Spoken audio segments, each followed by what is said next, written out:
डस्का के बाद एक और बड़े इंतखाबी मार्के की तैयारी। कराची में कौमी असम्बली के हल्का NA 249 का ज़िमनी इलेक्शन तवज्जो का मरकज बन गया। नून लीग की नायब सदर मरियम नवाज कल कराची पहुंच रही हैं। वो हल्के में नून लीग के उम्मीदवार मिफ्ताह इस्माइल के साथ जलसे से खिताब करेंगी।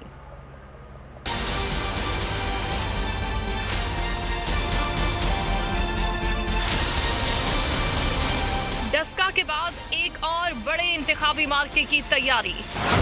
कराची में हल्का NA 249 का ज़िमनी इलेक्शन तवज्जो का मरकज। PTI के सेनेटर फैसल वावदा की तरफ से खाली की गई नशिस्त हासिल करने के लिए तमाम जमातों ने पूरा जोर लगा दिया। नून लीग की तरफ से मिफ्ताह इस्माइल उम्मीदवार हैं। मरियम नवाज इस सिलसिले में कराची पहुंच रही हैं। वो इफ्तार मिफ्ताह इस्माइल की रिहाइशगाह पर करेंगी। रात 10 बजे बल्दिया टाउन के इलाके चांदनी चौक पर जलसे से खिताब करेंगी।